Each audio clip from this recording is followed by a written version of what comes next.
Hey everyone, my name is Wedge and welcome back to Shadows over Innistrad spoiler season. I know, I'm super pumped about it. We're knee deep in our second week of preview coverage, so sit back, relax, and get ready for one of the funniest cards you've ever seen, some sweet clue tokens, pissed off angels, and a lot more. If you enjoyed these spoiler videos, make sure to hit that like button, helps out a lot. Thraben Gargoyle is one of anything for a 2/2 artifact creature gargoyle with Defender. You can pay 6 of anything and transform it into Stonewing Antagonizer, a 4/2 artifact creature gargoyle horror with flying. I'm not the only one who saw this card and immediately thought, hey, this gets you halfway to Delirium. It's almost like you want this thing to die. 1 mana for a 2/2 makes for a great early blocker in any deck, so I'm game to play this as a filler card. Plus again, gets you halfway to Delirium. If they don't kill it, 4 damage in the air is tough to deal with. It's a win-win. Love it for limited play. Angelic Purge is 3 mana for a sorcery. As an additional cost to cast it, sacrifice a permanent. Exile target artifact, creature, or enchantment. You know what? Sure, why not? Kill spell unlimited. You know how you have to sacrifice a permanent? Guess what? You have so many clues. There are clues falling out of everywhere on Innistrad. You do realize how easy it'll be to sacrifice one of those, right? This is like a gigantic bone splinters. Also, and let's be real, this was made just so we have another way to sacrifice Demonic Pact, the dream incoming.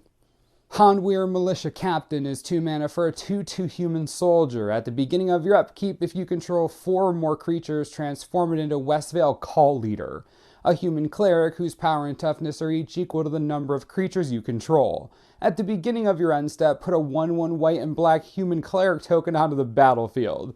And sign me up. This is exactly the kind of card you want in a mass human tribal or mass token strategy. How about this? Turn 1 Kythian, turn 2 the Captain, turn 3 Oath of Gideon, no removal, sweet, flips for days, drop Gideon, ally of Zendikar, anthem up, attack for 1,000,000. Now of course this is best case scenario, but worst case, you still get a 2/2 for 2 that flips and gets you a creature on your end step. I like this a lot. Nahiri's Machinations is 2 mana for an enchantment. At the beginning of combat on your turn, target creature you control gains indestructible until end of turn. You can also pay 1 of anything and 1 red, and the Machinations deals 1 damage to target blocking creature. Auto first pick in limited. You're going to build around this card as it basically makes attacking impossible to stop. Seriously, granting indestructible just like that, and you get to burn anything down that blocks. Are you kidding me? I knew Nahiri was upset, but this is pushing it to another level. And it's an uncommon. RIP limited players enjoy losing to this forever. Wow. Triskaidekaphobia is 4 mana for an enchantment. At the beginning of your upkeep, choose 1. Each player with exactly 13 life loses the game, then each player gains 1 life. Or each player with exactly 13 life loses the game, then each player loses 1 life. Oh wow, this is the single greatest card to be printed in the last 10 years, not even close. Everything about this card screams unset. The fact that this is in a normal set makes me giddy. Let's look this over. It's at the beginning of your upkeep, so if someone does something nasty to you, there's probably not much you can do to avoid that trigger. That's hilarious. Second, this is not a May ability. You have to choose one. There's no way out. Third, and probably the coolest, look at the art. Really look at it.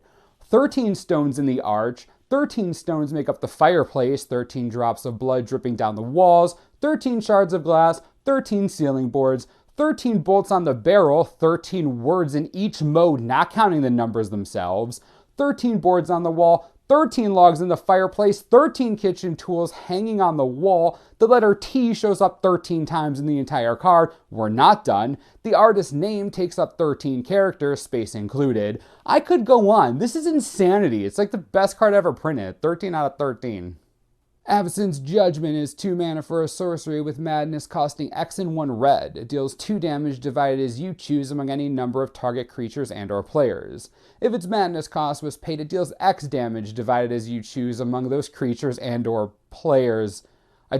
Alert, life alert, Fireball is back in standard. I repeat, we have a Fireball situation. This is like Rolling Thunder on steroids. Who let this card get printed? Okay. I have already seen a lot of players giving this card crap. Stop it. You have no idea how valuable it is to spread damage out as you see fit. With Madness, this is not a 4-mana cost lightning bolt, it isn't. It's a 3 damage burn spell that you can divide as you choose. Flexibility is one of the most powerful things you can have in Magic. Do not underestimate this card. It will be one of the single best cards in Limited, not even close. Constructed play, I don't want to get ahead of myself, but I expect at least sideboard play against token strategies. This is a brutal card. Learn from the past, trust me. Goldnight Castigator is 2 of anything and 2 red for a 4/9 angel with flying and haste. If a source would deal damage to you, it deals double that damage to you instead. If a source would deal damage to the Castigator, it deals double that damage instead. Sure, you know what this card is? This is what happens when you take a demon and it has a baby with Gisela. My goodness, this card's crazy. Fiery Temper becomes a 6 damage burn spell against you. Just let that sink in. Look, the downside is huge, but we're talking about a 4-mana flying haste creature that is essentially a 4/5.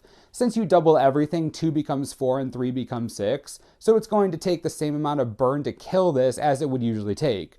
Of course, they could just ignore the angel and kill you really quickly. I mean, assault formation in standard, I guess. I have no idea what's going on. This set has no rules. The only place I know that this could be good, in the sideboard against control decks. Control decks don't deal damage. You won't have to worry as much about the double damage clause when the person you're playing against doesn't, deal damage. Probably the best place for this. Sideboard in an aggressive red deck against control. Enjoy, you heathens.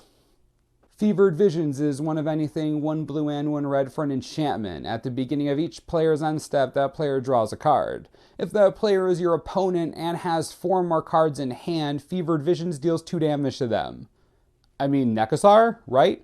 Nekasar, we're just gonna, put this in Nekasar, right? Yeah, we can move on. Invocation of Saint Traft is 1 of anything, 1 white and 1 blue for an enchant creature aura. Enchanted creature has. Whenever this creature attacks, put a 4/4 white angel token with flying onto the battlefield, tapped and attacking. Exile that token at end of combat.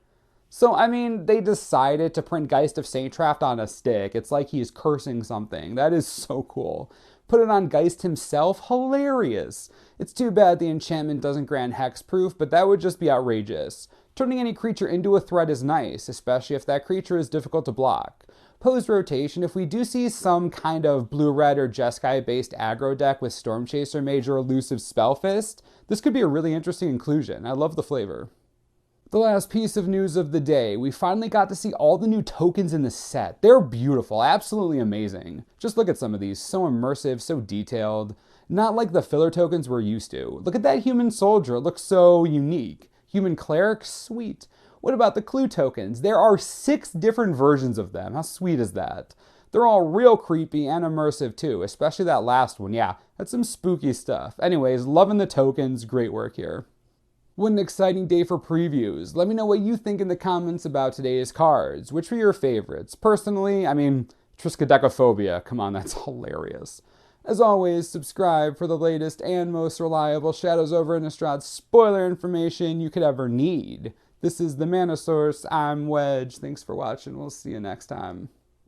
This video is brought to you in part by TCGplayer.com. Shadows over Innistrad release is fast approaching. Now is the time to grab some Battle for Zendikar dual lands before people realize they're actually good for something. You can get Smoldering Marsh right now for as little as $4 a piece. It's crazy cheap for a land you're gonna need. Not a Rakdos fan? That's cool. Canopy Vista for your inevitably awesome human deck. Same price, $4 each. Get them now just in case and support the channel.